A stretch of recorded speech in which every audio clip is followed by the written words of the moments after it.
안녕하세요. 드라마를 투파보는 잼잼 리뷰입니다. 서해랑이 왕자님을 사랑한 인어공주인 줄 알았더니 인어공주의 목소리를 빼앗는 마녀였더라고요.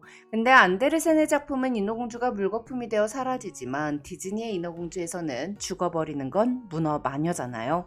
그래서 이번 영상에서는 정년이를 궁지에 몰아넣고 덫에 걸리게 만든 서해랑에게 참교육을 해주는 옥경의 특단 조치에 대해 썰을 풀어볼게요.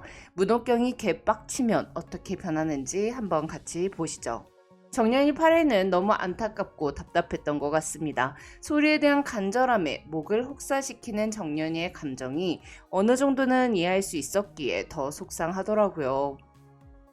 특히 정연이가 오디션에서 목소리가 나오지 않아 연기를 멈추자 강소복이 이 무대가 저 아이의 마지막 기회가 될지도 모르니 다시 한번 기회를 달라고 다른 심사위원들에게 고개를 숙이는 장면부터는 그냥 계속 눈물이 줄줄줄 흐르더라고요. 정연이는 목이 쉬어 새소리가 나오던 상태에서 급작스럽게 득음을 했는데요. 진짜 이 장면이 완전히 소름 돋았죠. 김태리 배우는 연기를 어쩜 이렇게 잘하는 거죠? 또 은근히 꼬인 데가 없어서 솔직하고 다정한 면이 있는 초록이도 소리가 참 예쁘더라고요. 한기주가 영서에게 보여달라고 했던 진짜 배기 연기를 보여준 건 정년이었습니다. 하지만 갈라진 소리가 나오던 목에서 잠시 득음을 한 것처럼 압도적인 소리가 나오던 정년이는 이내 피를 토하고 쓰러져 버렸는데요. 정년이 9회 예고를 보니 바보와 공주 아역 오디션은 영서와 주란이가 뽑혔고 정년이는 소복과 함께 병원에 갔다가 다시는 소리를 하지 못할 거라는 진단을 받고 좌절하는 모습을 보였어요. 원작 웹툰에서는 목이 나가버린 정년이가 극단을 나가고 목포 집으로 돌아가게 되거든요. 그리고 1년 후 극단으로 다시 돌아와 새로운 소리를 들려주며 감동을 전해요. 하지만 드라마에서는 1년까지 걸릴 것 같진 않습니다. 정년이가 목소리를 찾게 되는 방법은 이 영상을 참고해주세요. 정년이가 목소리를 잃게 된 건 진심 어린 충고들을 귀담아 듣지 못한 정년이의 고집 때문이기도 하지만 서해랑의 역할이 가장 컸습니다. 정년이를 몰아세운 건 겉으로는 영서에 대한 열등감 때문으로 보였지만 그 이면에는 주란이의 선택과 서해랑의 덫이 한몫을 크게 했죠. 안정적인 연기를 하는 영서한테는 의지할 수는 있지만 너한테는 의지할 수 없다는 주란이의 말을 증명이라도 하듯 영서와 주란이의 바보와 공주 연기는 정년이를 울릴 만큼 인상적이었어요. 정작 정년이 자신도 상대 역인 초록이를 울리는 연기와 소리를 했으면서도 스스로가 부족하다고 채찍질하던 찰나 호흡이 잘 맞아 상승 효과가 일어났던 주란과 영서의 모습을 봤으니 속이 뒤집히기도 했을 것 같아요. 거기다가 정년이가 옥경이 자리를 위협할까봐 두려웠던 서해랑이 아주 작정하고 정년이에게 덫을 놔버렸어요. 서해랑은 기본기와 무대 경험이 부족한 정년이를 자극해 소리로 승부를 보라며 뒷산에 올라가 동굴에 들어가서 피를 토할 때까지 수백 번씩 반복하면서 소리 연습을 하면 보름 만에도 득음하게 될 거라고 현혹했습니다. 사실 보름 만에 득음할 수 있다면 명창이 10,000명쯤은 되겠죠. 조금만 이성적으로 생각했다면 서해랑의 말에 넘어가지 않았을 텐데 우리 정연이는 이성적으로 생각할 수 있는 상태가 아니었어요. 그런 식으로 단시간에 목을 혹사시켰다간 큰일 나니까 해랑 선배 말 듣지 말라고 초록이가 말렸지만 그럼에도 불구하고 산으로 올라가 버린 정연이는 배를 움켜쥐고 온몸에 열이 펄펄 끓어오를 때까지 소리를 계속했습니다. 이는 과거 채공선의 모습과 너무나도 비슷했는데요. 채공선은 천재 채공선의 소리를 들으러 오는 사람들에게 최고의 공연을 보여주고 높이 올라온 이 자리에서 내려가지 않기 위해서는 자기 자신을 몰아세우며 연습을 해야 한다고 생각하며 소복의 충고를 받아들이지 않다가 결국 소리를 잃어버렸죠. 정년이 또한 불안정한 연기를 커버하기 위해서는 소리라도 남들보다 월등해야 오디션에 붙을 수 있다고 여기며 목 관리를 전혀 하지 않고 연습을 이어갔습니다. 사실 누가 봐도 영서보다는 정년이 월등히 빠른 속도로 실력이 늘고 있는데 정년이가 좀 욕심이 가했던 것 같기도 하더라고요. 영서 잡으려다가 정년이 잡고 있는 상황에서 강소복이 정년이를 바라보는 그 눈빛은 너무 눈물 났는데요. 소복은 정년이에게 이건 단판 승부가 아니니 스스로를 몰아세우지 말고 영서가 갖지 못한 장점으로 영서를 의식하지 말고 너가 연기할 온달에만 집중하라고 진심 어린 충고를 했으나 정년이에게는 소복의 말이 오롯이 전달되지 못했어요. 그저 내가 영서가 갖지 못한 장점들을 내세워야 하는 수준으로 뒤처져 있다고 생각이 될 뿐이었죠. 한편 동굴에 정년이를 데리러 간 건 주란이가 아니라 영서였습니다. 주란은 정년이가 동굴에 가고 있다는 것조차도 모르고 있었죠. 영서가 정년이를 찍어 눌러야 하는 경쟁 상대로만 봤다면 목을 망치고 있든 말든 신경을 안 썼을 텐데, 우리 영서는 진짜 정년이가 최고의 상태일 때 싸워서 정정당당하게 이기고 싶었나 봐요.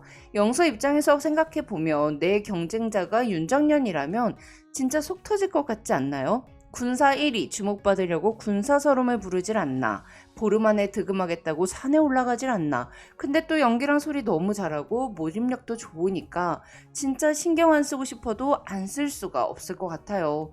영서는 오디션 보기도 전에 목 버릴 생각이 아니라면 나랑 같이 내려가자며 정연이의 손을 잡고 동굴 밖으로 나왔습니다. 하지만 정연이는 영서의 손을 부리쳤죠. 소리 하나 믿고 여기까지 왔는데 여기서 넘어지면 발밑이 까마득한 벼랑인데 어떻게 그만두냐는 정연이의 불안감과 간절함에 눈물이 나더라고요. 사실 지난해 차까지만 해도 영서한테 넌 너의 갈 길을 가라고 힘을 주던 정연이가 단 한 해차 만에 영서에게 열등감이 폭발한 게 이해가 안 되실 분도 있을 것 같은데요. 정연이가 국국 무대에 오르며 점점 국국이 좋아졌고, 국국이 좋아진 만큼 국국을 잘하고 싶다는 생각이 커졌잖아요. 뭔가 빨리 잘하고 싶어질 때의 감정을 생각해 본다면 전 정연이가 이렇게 순식간에 변하는 것도 이해가 되더라고요. 한편 초록이는 정연이가 만신창이가 되어 오디션장에 나타나자 해랑 선배는 누굴 잡아먹으려고 도대체 너한테 왜 그런 방법을 알려준 거냐며 화를 냈고, 이 말을 문옥경이 딱 들었습니다. 옥경이는 해랑이가 정연이한테 피를 토할 때까지 독공을 하라고 부추겼다는 것을 알고는 이루 말할 수 없을 정도로 화가 났는데요. 그야 옥경 선배는 우리 똥강아지 같은 정연이가 짜장면만 먹어도 귀여운데 그 귀여운 내세꾼 목에서 피가 나게끔 덫을 놨다는 사실에 열받을 수밖에 없겠죠. 근데 화난 옥경 선배 너무 섹시하지 않았나요? 개인적으로는 옥경이가 해랑이한테 싸대기라도 한 대 날릴 줄 알았는데 넌 진짜 포기할 줄 모르는구나, 정말 지긋지긋하다, 여기까지만 말하더라고요. 솔직히 선 좀 넘어가줘도 됐는데 젠틀한 옥경 선배는 여자는 안 때린다는 주의인가 봐요. 그래서 옥경이는 이제 행동으로 서해랑 참교육을 시작할 것 같은데요. 옥경이는 정연이와 영서, 주란이가 성장할수록 흥분됐습니다. 하지만 서해랑에게 연구생 애들은 경쟁 상대고 적일 뿐이었죠. 어리다는 건 끝없이 성장해 나갈 수 있는 것이니 윤정연, 허영서, 홍주라는 언젠가 자신과 옥경의 자리를 치고 올라올 호랑이 새끼들이었어요. 이에 서해랑은 이대로 자리를 내주지 않기 위해서 끝없는 악행을 펼쳤습니다. 해랑은 정연이가 자명고 오디션을 보지 못하도록 창고에 가뒀고, 훌륭한 연기를 보여준 영서와 주란이의 공연을 망치기 위해 고미걸과 구슬하기의 옷을 망치려 했으나 무대 조명까지 고장내 두 사람을 부상 입히려고까지 했죠. 솔직히 무대 조명 떨어지면 그건 진짜 자칫 잘못하면 사람이 죽을 수 있기까지 한 큰 문제잖아요. 그러고 보면 진짜 서해랑 너무 무서운 사람 아닌가요? 문옥경은 그동안 해랑의 만행을 알고 있었지만 참고 있었습니다. 단장님한테 말씀드리지 않은 건 아직 해랑에게 미운 정이라도 남아있기 때문이었죠. 하지만 정연이의 목이 아예 나가도록 만든 이 사건으로 인해 옥경이는 이제 해랑에 대한 마음과 국국에 대한 마음까지 완전히 떠버릴 것 같은데요. 옥경은 바보와 공주 공연을 끝으로 국국을 그만두고 영화배우가 되기를 선택할 것 같아요. 옥경이 만나고 다니는 친구들은 영화와 관련된 일을 하는 사람들이었고, 옥경은 여성국국의 시대가 저물고 머지않아 영화의 시대가 올 거라는 걸 예상했습니다. 지금 국국을 보러 사람들이 몰리듯 영화관 앞이 발 디딜 틈도 없이 사람들이 몰리는 시대가 올 거라고 말이죠. 매번 같은 작품, 같은 배역으로 새로울 것 없는 연기를 해왔던 옥경은 항상 다른 작품과 배역을 맡을 수 있는 영화에 빠져버렸는데요. 이에 옥경은 영화 제작사와 계약을 해버릴 것 같아요. 원작 웹툰에서는 옥경이 영화배우가 되겠다며 극단을 나가자 분노한 서해랑이 옥경이가 앞편을 했었다는 사실을 언론에 제보하고 옥경의 계약은 해지가 됩니다. 그래서 전 원작과는 달리 옥경이가 자신의 약점을 직접 드러내고 극단을 제발로 나갈 것 같아요. 해랑은 옥경이가 과거 아편을 했었다는 것과 기생이었던 사실을 숨기기 위해 극단돈을 빼돌려 비자금을 모아 기자들의 입막음을 했었죠.